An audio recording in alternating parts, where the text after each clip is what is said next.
Welcome to FSR, Free Spirit Radio, the Lie Hunters.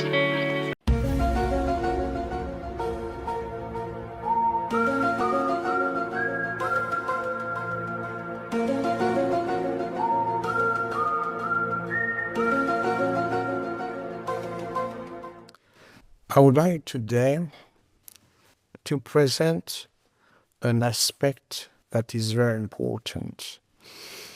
It is clear that if you practice martial arts just to become stronger, I'm going to give you a trick: buy a gun. It's much cheaper and you will save a lot of energy. The practice of martial arts goes through a path of efficiency. You visualize the art of killing, not only competition, of killing. And to be able to do that and to be responsible in front of this so huge power, you must learn perfect wisdom, perfect concentration, perfect responsibility. And it is because you go towards that this experience of martial arts is interesting. If it is just to become strong, to have big muscles or to lose weight, I don't know, go to see Weight Watcher, go to a gymnasium, weightlifting. We are looking for something that goes much beyond all of this, much beyond all of this. To help you to understand this aspect, I'm going to present different levels of practice. I'm talking about the concentration, the mind. We have the level to work, relaxation, concentration, meditation, active meditation, and identification. And it is all these aspects that I would like you to discover. I'm going for that to use a part of the book that I edit regularly on YouTube. At the end of that, you have the references to discover this. It is something in audio drama that we create with sound, special effects, all of this. And I use also, and that's why I'm going to put it also on another place, which is called The Forbidden Book, which is the title of the book I developed, because I teach things that are usually totally forbidden for you to discover. But I have another part that is logic and science, where people can ask a question and I answer to this question. So this podcast will be a mixing between what I do here, talking to you now on this podcast, but also I will put it on logic and science about the Forbidden Book. For that, I'm going to present now a part of the book, and after that, the question of the student who is asking, honestly, a question, very cool, very nice, very open, about meditation. You have to know that this part that I'm going to present here is something that was described about my stay in a Shaolin temple, where I stayed a long time, learning and practicing. So it is just a little part. Well, it's 5-10 minutes, I don't know. And you're going to discover just the practice, a sort of exam that I had to follow. It is not like jumping, kicking, jumping, kicking, jumping, kicking. Even if in Shaolin we also do that, but very often in a different way. So to help you to understand and discover all of this, I'm going to leave you first of all with a part of my book that you can find for free, accessible completely on YouTube, as I said before. And after that, the question of Sebastian, a student, and I will be back after that to answer, of course.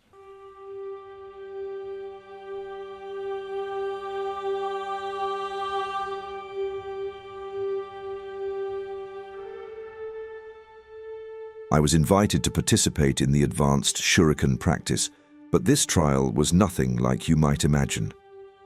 It began in a room we called the Hall of 1,000 Lights.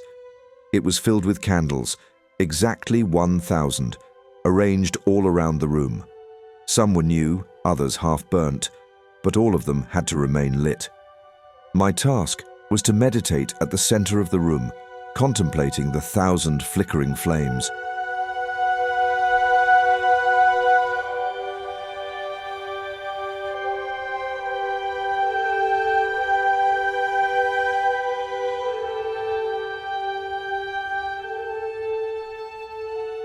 Every half hour, I had to get up and check that each candle was still burning. If any went out, I had to replace it immediately, ensuring the sea of light remained unbroken.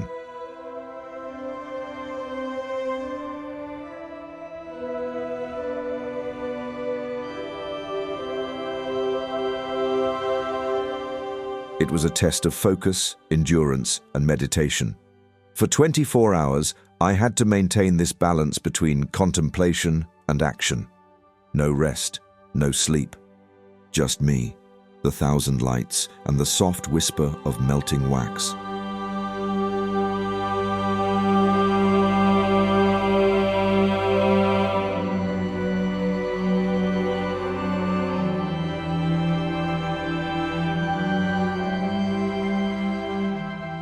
Kinniku listened, captivated.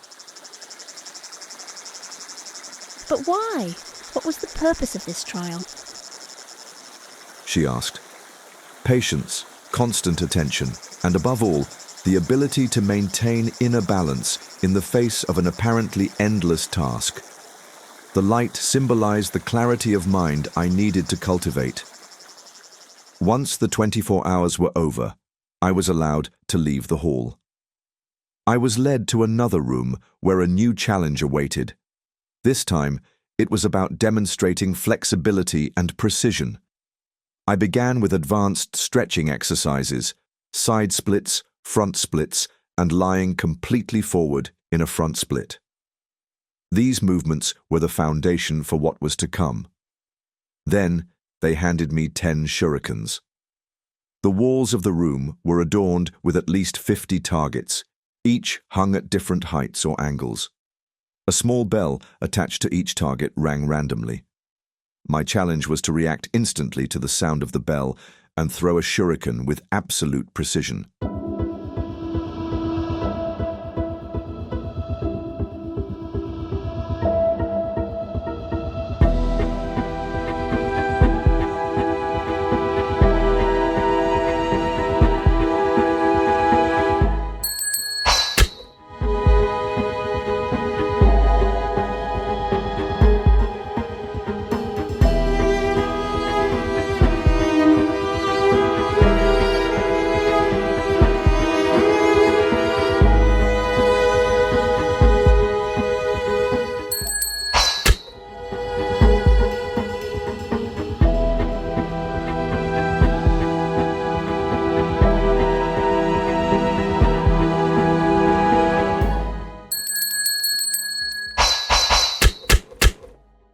Five perfect throws were enough to demonstrate my mastery.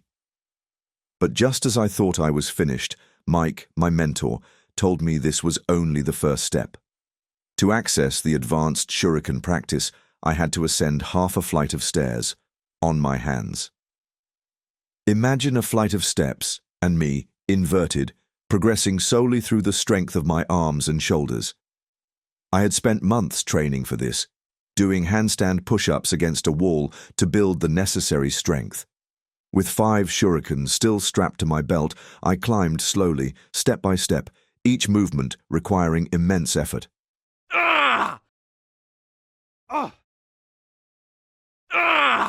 Halfway up, my arms trembled, but I couldn't give up.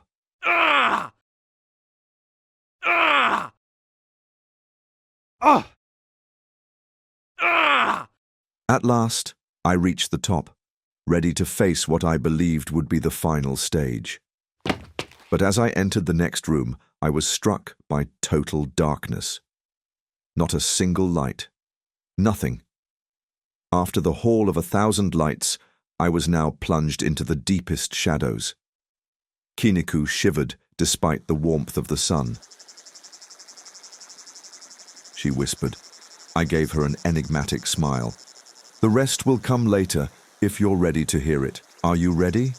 Yes, of course, I want to know more. She replied. I found myself alone in a room plunged into absolute darkness, where even my own hands were invisible. Yet my mind was clear, and I knew what I had to accomplish. The targets were unseen, but the bells, they would ring. Each sound would become my guide, a sonic star in this shadowed universe. I breathed deeply, calming every fiber of my being, until I became one with the room.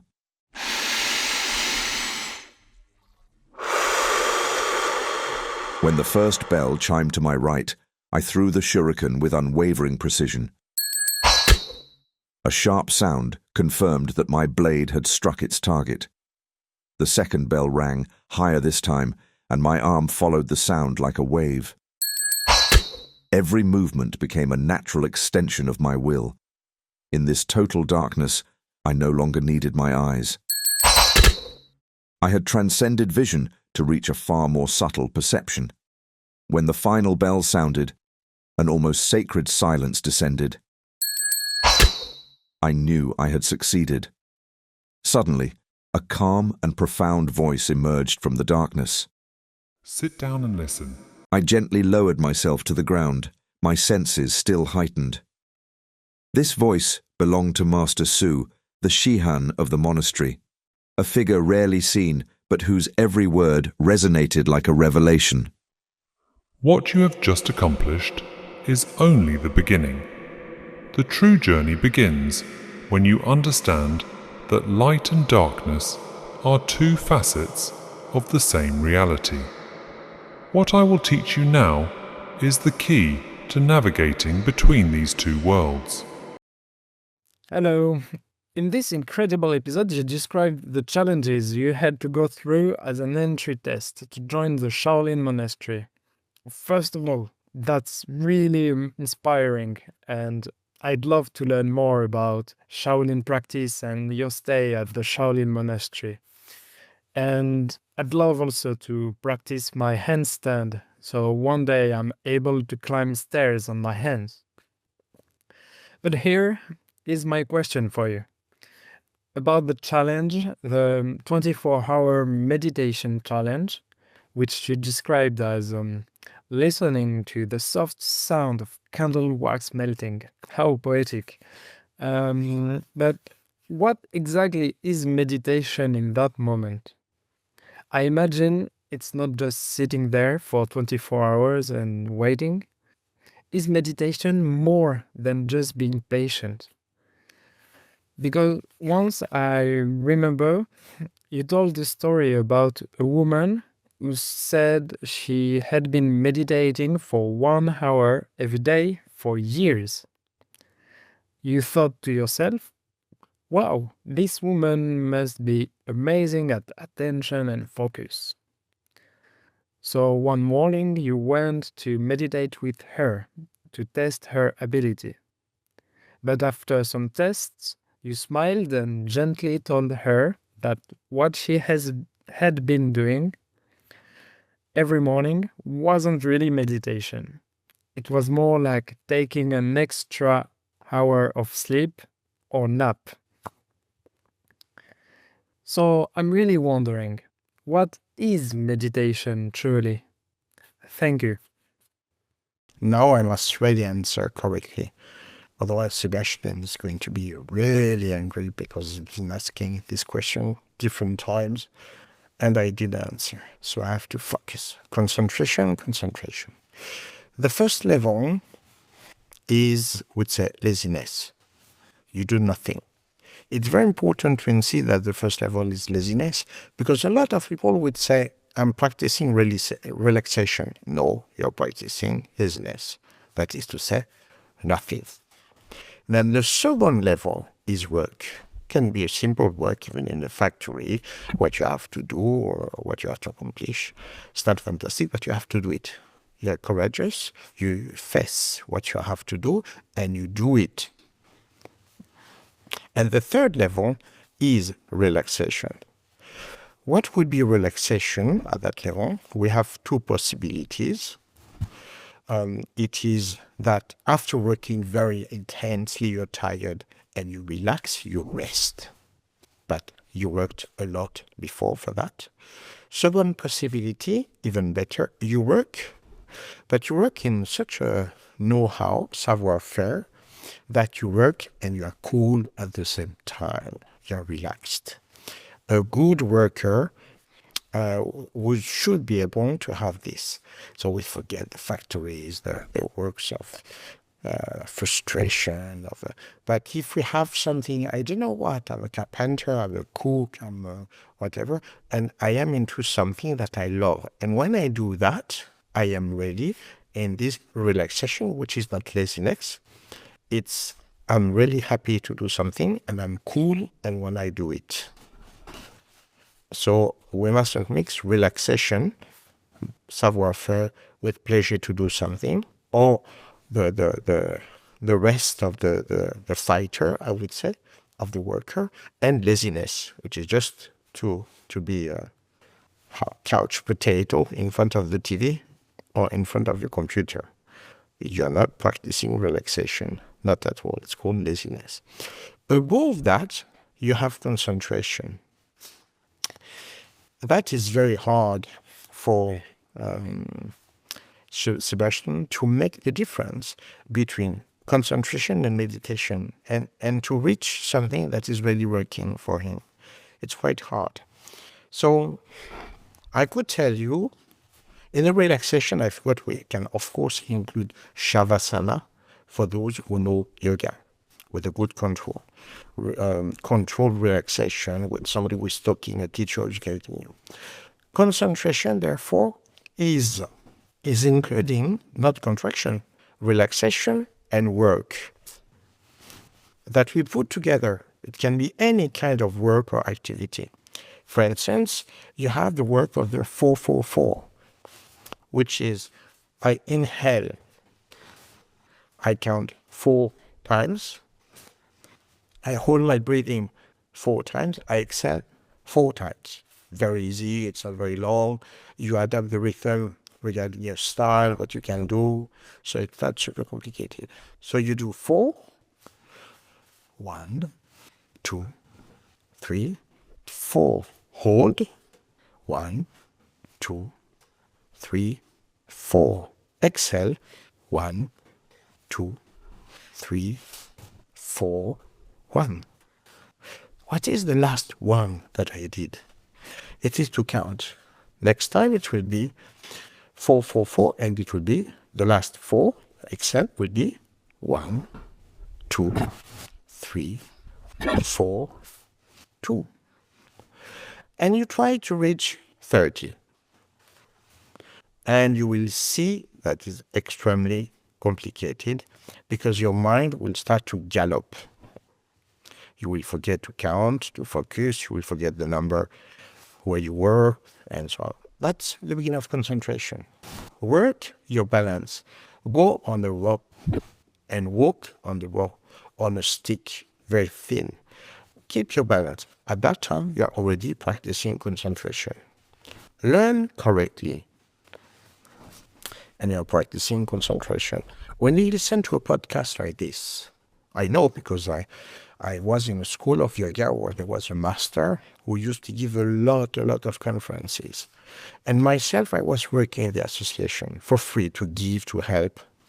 And sometimes I couldn't go to the conference. So I was meeting 10 people, and I was asking to these 10 people separately, what was the conference about? And 10 people were telling me something totally different because they were focusing on what was important for them. The food, the relation with the parents, the courage, everyone. So when you listen to me to a podcast like that, you should be able to focus on everything, not to delete some parts, to erase some parts, but to focus on everything. It is true for me, it is true for everything. Today the concentration is so low that, as I already explained before, my lessons as a student, they were lessons of 3 or 4 hours without stopping, without even a break in the middle. Today, a lesson for adults, it's 45 minutes, and they need to have 2 or 3 breaks to go to drink and to go to the toilet. But what's wrong with you? The biology is not anymore the same. So we should be able to focus our mind, and when we do something, there's only that. A cool exercise to give you a real work of concentration, of course, driving is a fantastic work of concentration, because if you dream, it's a very bad idea. You're not contracted. When I started to drive a long time ago, when I was young, I was super contracted. Driving 1 hour was exhausting for me. After that, I loved to drive 8 hours, 10 hours. It was like relaxation, concentration. It was fantastic. Fantastic. It's one of the things that I miss the most now that I am blind, not to be able to drive. For me, a car was a fantastic tool and toy at the same time. So anything like this. But you can also go a little bit against the instinct of your brain, because a good concentration can transcend things. You decide to hold your breath in the water, apnea. But be careful. Your primitive brain, your lungs cannot feel that you miss oxygen. Your brain says, no, I'm sorry, it's not true. When I hold my breath, I feel that I miss oxygen. No, it's an interpretation. In fact, you have your primitive brain that is telling you every 4 seconds, breathe, breathe, breathe, breathe, stronger and stronger. And it's accumulation. At one point, you're going to breathe. It's not because you feel that you miss air in your lungs. It is because you have to give up in front of the order of the primitive brain that will even push you to breathe in the water, which is not the best idea. But you don't handle it because you have a primitive part. Your breath is instinctive, and at the same time, you control it. I hold my breath. But at the same time, when you sleep, you are really sleeping, you're unconscious, and you breathe. Your primitive brain is looking after that. So when you go to the water, the context of the water on your skin, in your ears, you have clearly the information that you're in the water. Your primitive brain will say, okay, surface, breathe, breathe, breathe, breathe, breathe, even quicker. So the concentration is to go in a sort of concentration meditation, and you talk to yourself and you say, I'm going to go to the water and I will stay for eternity. I am perfectly well in the water. I am at home. I love this element. It's fantastic. It's marvelous. And if you really enter the water softly, in a very good state of mind, your primitive brain will also ask you to breathe, but will ask you much less intensely and much less often, to the point that instead of 1 minute, you can easily double your time of 2 or 3 minutes. And if you can hold 2 minutes, maybe you will go to 4 minutes. That's a concentration. That is limit meditation, because you go to influence something that is deep. The same thing that is more concentration than meditation, which is if you have to take tablets, because you have no choice, learn to love, I know it looks crazy, to love the tablets that you're going to take. Say thank you to the scientist, say thank you to the tablets, and welcome them in your body. And you will see that your health will get much, much better. For diabetics, for instance, the fact to welcome the insulin, to receive that like a present, like a help, is helping the people to put the doses of insulin, of 1/3 less. Of course, it's a work, it's a concentration, and it is between concentration and meditation. As the concentration includes work, will, and relaxation, that is giving the real concentration, the meditation is nearly the same. But instead of having a scenario, I love the tablets, I love the insulin, I'm very happy to go in the water, you are just accepting to be in peace. You don't need anymore any kind of scenario. You're in peace, completely in peace. You love to be what you are. Regarding the power of the nature, of the life, the magic of your body, you can only be thankful.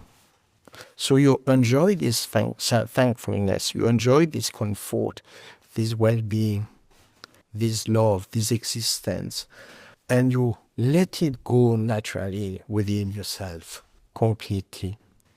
And instead of having a certain direction, then you have the same effect and even much stronger. In this state, you let go your soul, you let go your heart. You are completely in peace. Your mind is not galloping. But don't try to do meditation before being able to do concentration, like the 4-4-4, like controlling your breathing in the water. Holding your breath. Start like this. Work your balance. For instance, I can give you another example of the system of your senses, your psychology. You meet somebody who owes you a lot of money, 5,000 euros. He's told you 5,000 euros. You're furious. You're ready for it. And you have good reasons to be furious, So you're going to argue with this guy. You're going to fight with him. You're going to insult him, whatever. You're furious. And the guy is in the room, is waiting for you. And you say, before talking to him, I'm going to work my balance. I'm going to focus. I'm going to walk and to develop my balance. And at the beginning, because I'm very angry, I will be absolutely rubbish. And at one point, maybe 5 minutes, maybe 1 hour, 2 hours, you will develop a good balance. Cool. Now you go to see this guy. You could argue with him, but you are not angry anymore. Because in your mind, you cannot be balanced in every meaning and angry. You have to choose. You cannot eat the cake and have the cake. It's more or less the same. You cannot be really physically balanced. You work your balance, walking in the bar, whatever, and being furious. You cannot.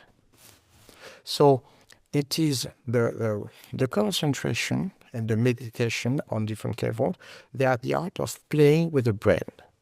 If you're always thinking and that you want to meditate and you think, I'm meditating, I shouldn't be thinking, oh shit, did I lock the car? But I don't want to think about the car, so I'm meditating, but the car didn't. Where did I put the keys? What did I just...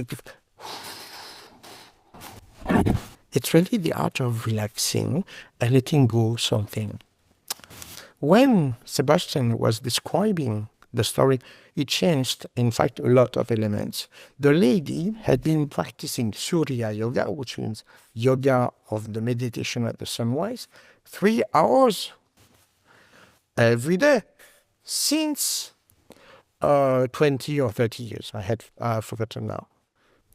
Therefore, I asked her a little exercise that we call Tu Ishu, a Chinese exercise with the hands stuck together with a partner.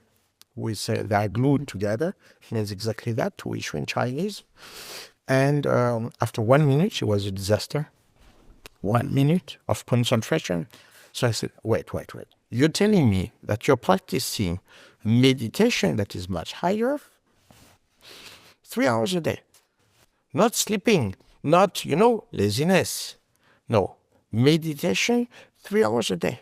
And you cannot practice an exercise of two issue very easily, just good concentration, that's all, not something complicated physically.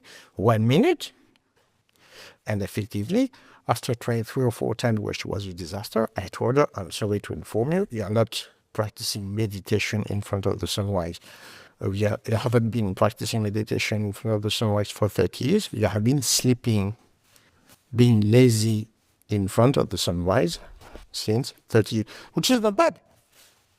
It's a good habit to go there, to finish your night on a chaise longue in front of the sunrise. You have the birds. Good, why not? It's not a bad habit, but it's not at all meditation. Name things correctly so that we can understand each other. And of course, this lady was very, very disappointed. But in our society, you don't know what is meditation, concentration. I mean, if I were telling you that I take part in some marathons, 42 kilometers, and I'm quite good, I take only 2 hours and a half, wow. And you invite me to go to walk with you and to talk. We're walking the dogs. And after 3 kilometers, I'm out of breath. And I said, look, I'm exhausted now.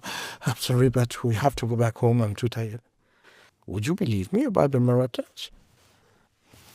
It's exactly the same. In our society, people, they practice marathon, meditation, but they cannot walk the dogs for 3 kilometers. 1 minute of concentration.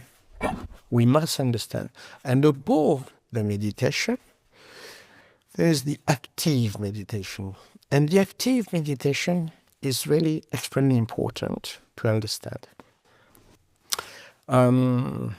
You are able to feel something in a neutral way, and at the same time, to react and to move without losing the state of deep meditation in spite of doing things.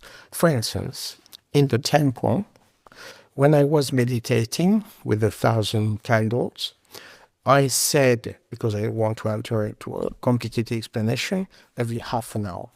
It was not really like this. My work was to integrate the 1,000 candles in my consciousness of meditation.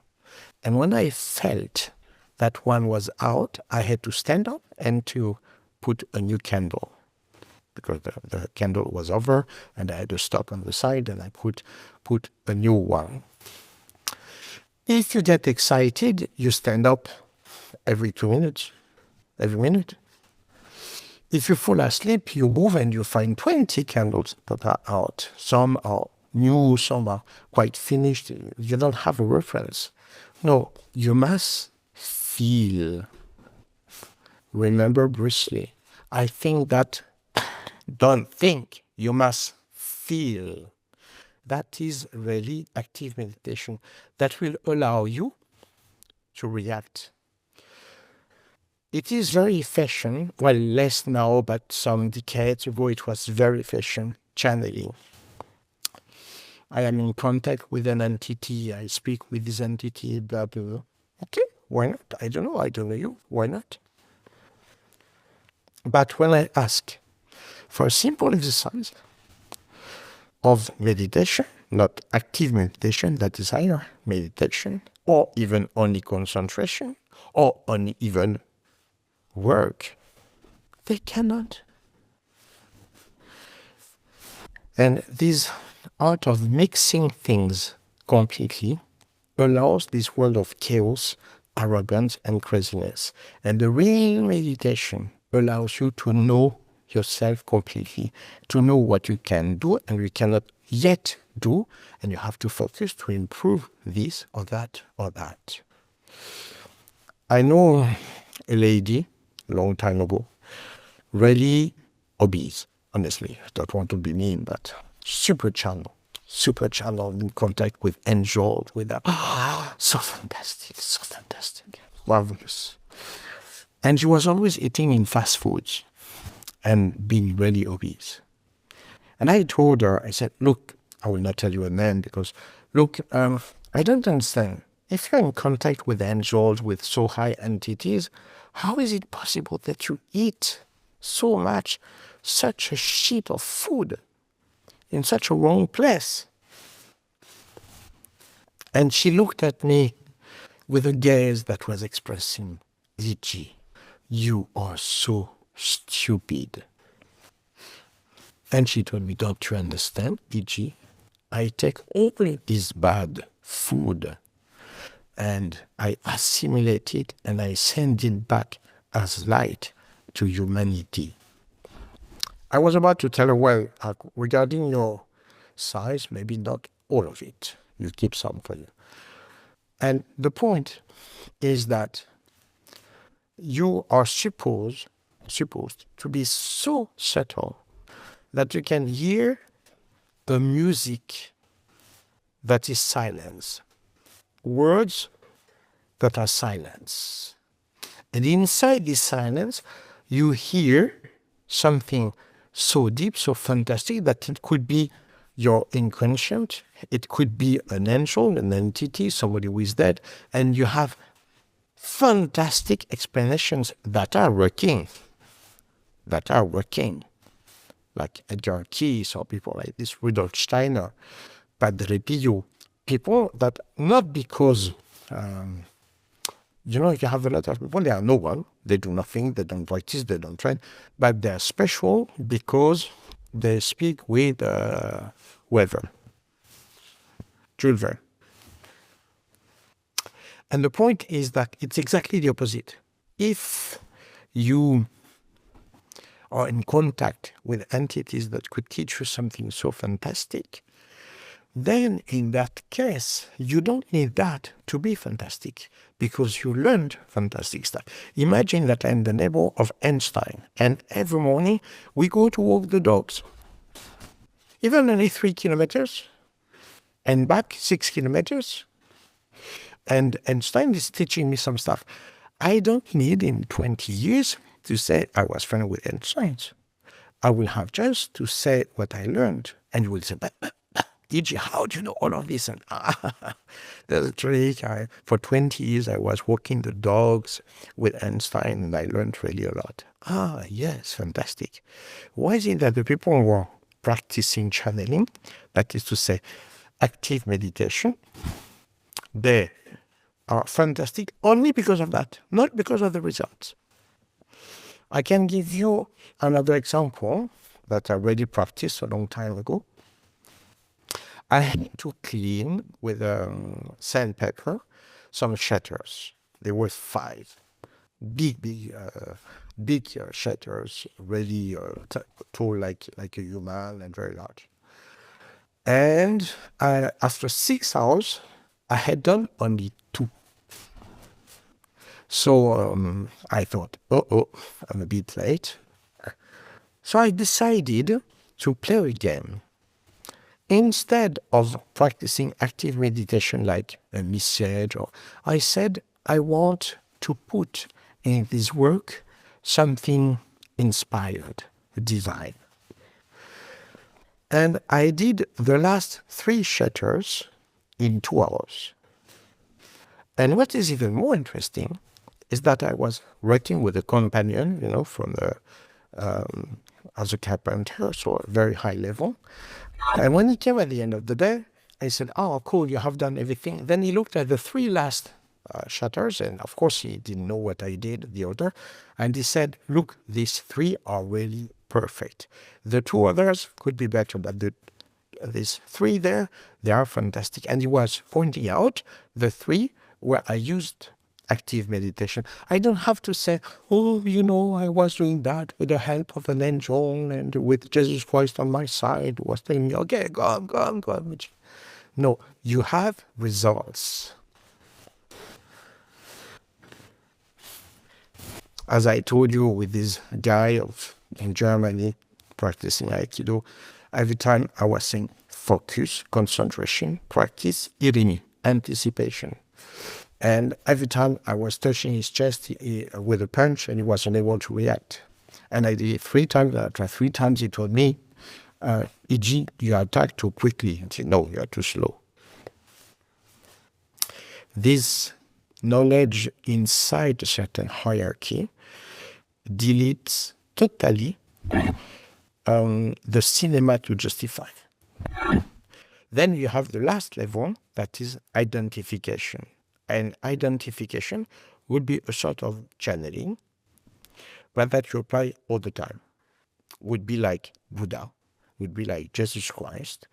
That is to say that your ego disappears totally, because now it is your divine consciousness. It is an angel. It is God. I don't know. We're not going to fight for that. But it is something that transcends totally everything that you were. So no limits, no fears, no racism, no addiction, no whatever.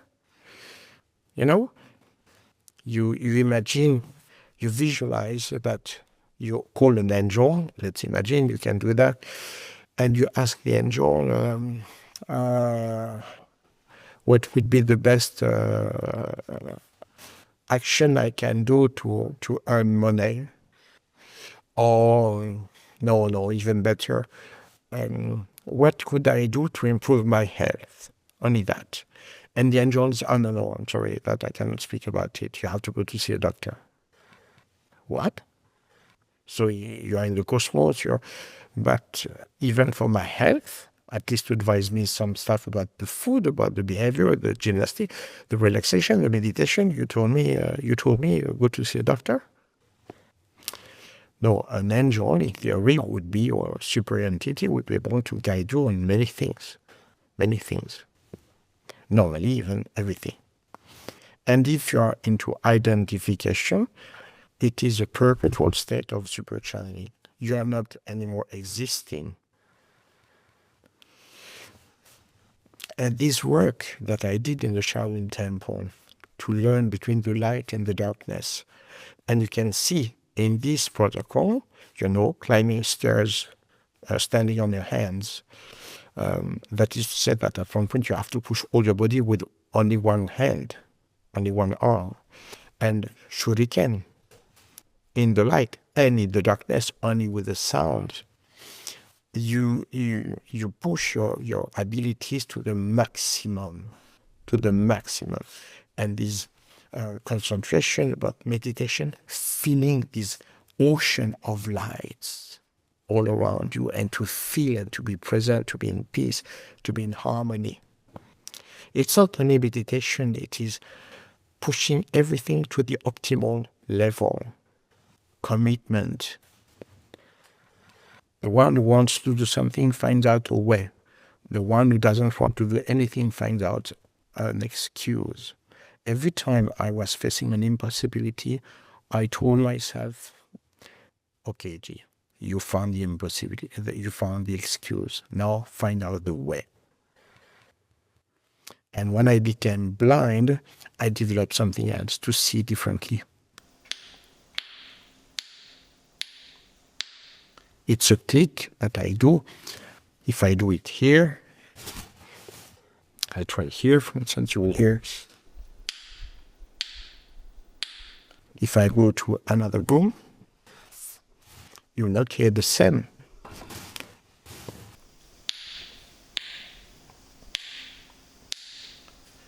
Here we have a big resonance. The brain is developing by neuroplasticity the analysis of the surrounding instead of the eyes of the eyesight through the sounds, like a bat, like a dolphin.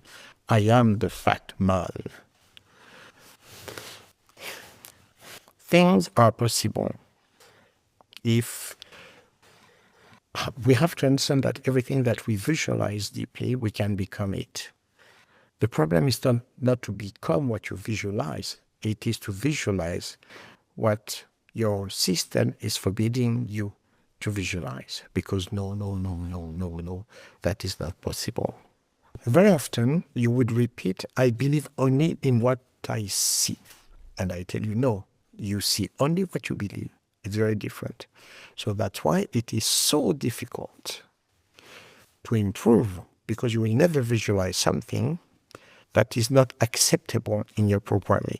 By definition, is hierarchy of level: working, relaxation, concentration, meditation, active meditation, identification. There are hierarchies to break your limits, to control your brain, to be in peace with everything around you.